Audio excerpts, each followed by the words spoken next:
दोस्तों, मैं सद्दाम हुसैन आपका होस्ट और दोस्त, और आज मैं आ चुका हूं हुमायूं का मकबरा। तो आप अगर हमारे चैनल पर नए हैं तो चैनल को सब्सक्राइब कर लीजिए। चलिए, तो टिकट हमने ऑनलाइन ले लिया है। अब हम सब अंदर चलते हैं इस प्रवेश द्वार से अपने सभी दोस्तों के साथ। वाओ, क्या नजारा है, कितनी चहल पहल है, यहाँ कितने सारे पर्यटक आए हैं।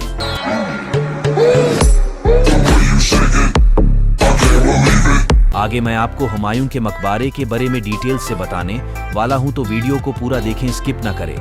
ये वीडियो आपके लिए जानकारियों से भरा हुआ है जो कई एग्जाम्स में काम आएंगे।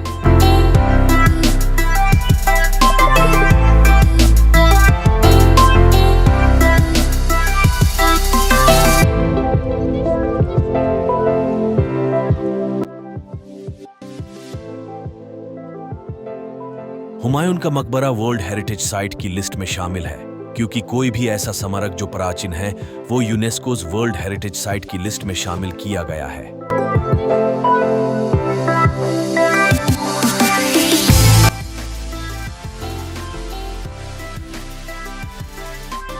तो गाइस, मैं अंदर आ चुका हूं और आप देख सकते हैं कि कितनी भीड़ है, क्योंकि आज वीकेंड है। और ये मेरे सर के बिल्कुल ऊपरी हिस्से की बनावट देखें, क्या खूबसूरती से बनाया गया है। यह मकबरा हुमायूं की विधवा बेगम हमीदा बानो बेगम के आदेशानुसार 1562 में बना था।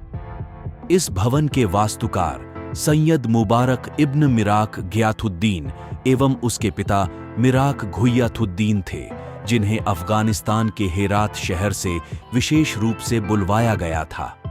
हुमायूं का मकबरा इमारत परिसर मुगल वास्तुकला से प्रेरित मकबरा स्मारक है। यह नई दिल्ली के दीनापनाह अर्थात पुराने किले के निकट निजामुद्दीन पूर्व क्षेत्र में मथुरा मार्ग के निकट स्थित है। गुलाम वंश के समय में यह भूमि किलोकरी किले में हुआ करती थी और नसीरुद्दीन 1238-1237 के पुत्र तत्कालीन सुल्तान के कुबात की राजधानी हुआ करती थी। यहाँ मुख्य इमारत मुगल सम्राट हुमायूं का मकबरा है और इसमें हुमायूं की कब्र सहित कई अन्य राजसी लोगों की भी कब्रें हैं। यह समूह विश्व धरोहर घोषित है एवं भारत में मुगल वास्तुकला का प्रथम उदाहरण है। इस मकबरे में वही चारबाग शैली है जिसने भविष्य में ताजमहल को जन्म दिया। यह मकबरा हुमायूं की विधवा बेगम हमीदा बानो बेगम के आदेशानुसार 1562 में बना था। इस भवन के वास्तुकार सैयद मुबारक इब्न मिराक गियाथुद्दीन एवं उसके पिता मिराक घुय्याथुद्दीन थे, जिन्हें अफगानिस्तान के हेरात शहर से विशेष रूप से बुलवाया गया था। Hello guys, welcome back to my YouTube channel blade Hussain official. और इस वक्त मैं मौजूद हूँ हुमायूं के टॉप में, और ये हमारे साथ जहांगीर भाई और फ़हीम भाई इस वक्त हमारे इस ब्लॉग में शामिल है। और मैं यहाँ पे हुमायूं टॉप के बारे में कुछ हिस्ट्री बताना चाहूँगा कि जो ये इंडिया का सबसे पहला मान सकते हैं, बड़े में सबसे पहला जैसे ये मकबरा है, जिसको हुमायूं की जो पहली पत्नी थी उसने बनवाया था, जिसका नाम था, तो जिसने ये बनवाया था मकबरा, जो कि हुमायूं की पहली पत्नी थी, जिसका नाम था हमीदा बानो बेगम, जिसको 1572 ईस्वी में बनाया गया था ये मकबरे। तो 65 ईस्वी से इसका निर्माण कार्य शुरू हुआ था और 1572 ईस्वी में बनके ये तैयार हुआ था। आप देख सकते हैं क्या ही बेहतरीन नज़ारा है और काफ़ी खूबसूरत है ये। और ये यूनेस्को वर्ल्ड हेरिटेज साइट में भी आता है, इसलिए यहाँ पे पर्यटक जो है काफ़ी आते हैं। और क्या कहते हैं, ये देख सकते हो काफी ज्यादा संडे का दिन है तो काफी भीड़ भी है, चहल पहल है यहाँ पे पूरी तरीके से। इस परिसर में मुख्य इमारत मुगल सम्राट हुमायूं का मकबरा है। हुमायूं की कब्र के अलावा उसकी बेगम हमीदा बानो तथा बाद के सम्राट शाहजहां के ज्येष्ठ पुत्र दारा शिकोह और कई उत्तराधिकारी मुगल सम्राट जहांगीर शाह, फर्रुखशियार, रफी उल दर्जत, रफी उद दौलत एवं आलमगीर द्वितीय आदि की कब्रें स्थित हैं।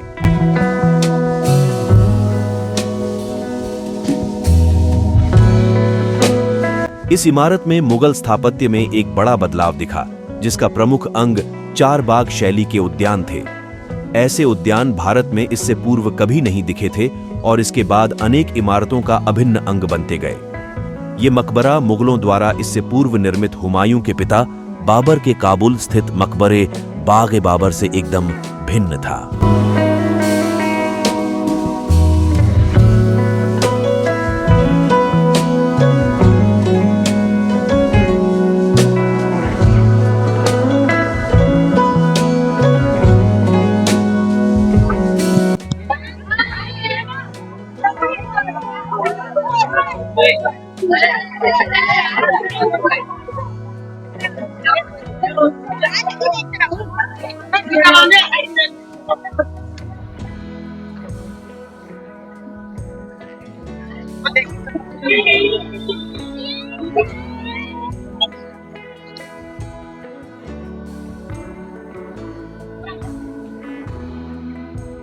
बाबर के साथ ही सम्राटों को बाग में बने मकबरों में दफन करने की परंपरा आरंभ हुई थी।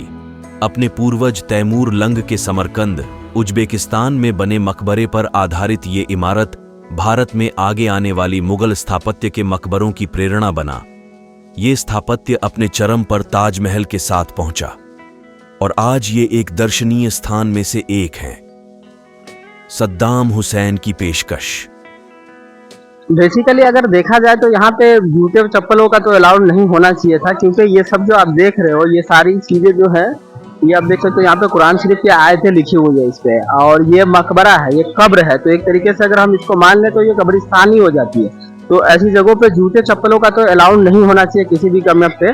बट यहाँ पे ये टूरिस्ट पैलेस है, यूनेस्को वर्ल्ड हेरिटेज साइट में आ चुका है, इस वजह से यहाँ पे हर एक चीज का अलाउमेंट है, जो कि ये चीज होना नहीं चाहिए था। और ये 1572 का बनाया गया ये फर्स्ट मकबरा है जो कि। तो अब हम अपने जहांगीर भाई के साथ अंदर की तरफ चल रहे हैं, जो मेन मकबरा है जिस साइड में, वहां पे हम चल रहे हैं। और देख सकते हो आज संडे का दिन है तो स्कूल के बच्चे सब भी आए हैं यहाँ पे और हरकम मजा रखा है। तो जहांगीर भाई अपना एक्सपीरियंस बताओ, कैसा लग रहा है? पहली बार आए हो और दूसरी बार आ रहे हो? दूसरी बार आया हूँ भाई। और ये आगे हमारे लग रहा है, बहुत बढ़िया लग रहा है हमारे जहांगीर भाई को। और ये तनवीर हुसैन है जो कि यहाँ पे आज आए हैं हम लोग को लेकर, इनका 5वीं बार है। और ये देखें इस साइड से कितना ही बेहतरीन और क्या ही खूबसूरत नज़ारा यहाँ पे लग रहा है। ये फारसी आर्कियोलॉजिस्ट का ये कारनामा है जो कि 1572 ईस्वी में बनाया था। और इसका निर्माण जो कार्य स्टार्ट हुआ था, मैं आपको वापस से बता दूं, 1565 में।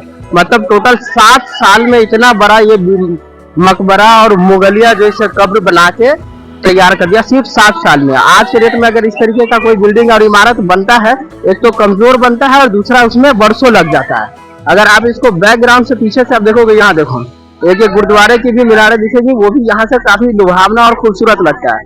और ये आर्कियोलॉजिस्ट का एक बहुत बड़ा नमूना है ये, और यूनेस्को वर्ल्ड हेरिटेज साइट का ये बेहतरीन तोहफा है इंडिया को। मकबरे के चारों ओर बने बगीचे पारसी कला का एहसास कराते हैं। हुमायूं के अलावा मुगल शासकों के परिजनों की करीब 150 कब्र इसी मकबरे में हैं। इनमें बाबर और इसाक खां का मकबरा भी शामिल है। ये सभी कब्रें हुमायूं के मकबरे के सामने बने बगीचे में स्थित हैं। यूनेस्को ने 1913 में इसे वर्ल्ड हेरिटेज साइट घोषित किया था। 30 एकड़ में बने इस मकबरे में कई लोगों की कब्र है, लेकिन हुमायूं का मकबरा यहाँ का मुख्य स्मारक है। हुमायूं के कब्र के पास ही बेगम हमीदा बानो की भी कब्र है। साथ ही यहाँ शाहजहां के बड़े बेटे दारा शिकोह की भी कब्र है। इसके अलावा यहाँ कई राजदरबारियों की कब्र भी हैं।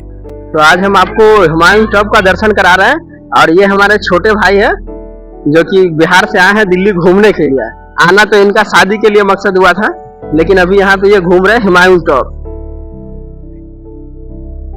और जल्द ही इनका प्रस्थान भी हो जाएगा फिर बिहार की तरफ।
मिर्जा नासिर अल दीन मोहम्मद, फारसी नसीर अल दीन मोहम्मद, रोमानीकृत नासिर अल दीन मोहम्मद, 6 मार्च 1508, 27 जनवरी 1536 आमतौर पर अपने शाही नाम हुमायूं से जाना जाता है।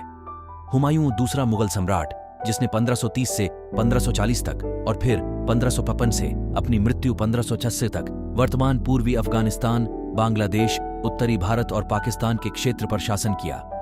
उसके निधन के समय मुगल साम्राज्य लगभग 10 लाख वर्ग किलोमीटर तक फैला हुआ था।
ईसा खान, मध्य बंगाली ईशा खां, लगभग 1529 सितंबर 1599।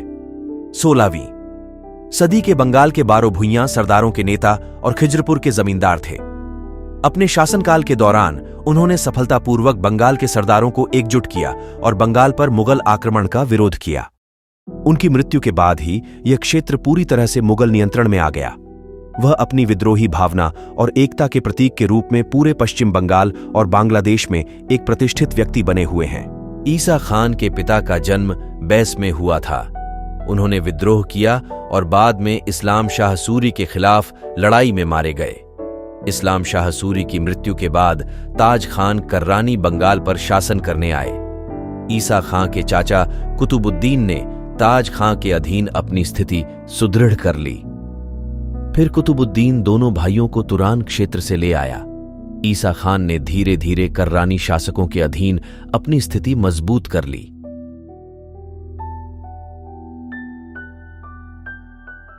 ईशा खान की मृत्यु मेदिनीपुर में ही हो गई सितंबर 1599 में। उनकी कब्र बांग्लादेश के गाजीपुर जिले के कालीगंज उपजिला के बख्तरपुर गांव में बनी हुई है।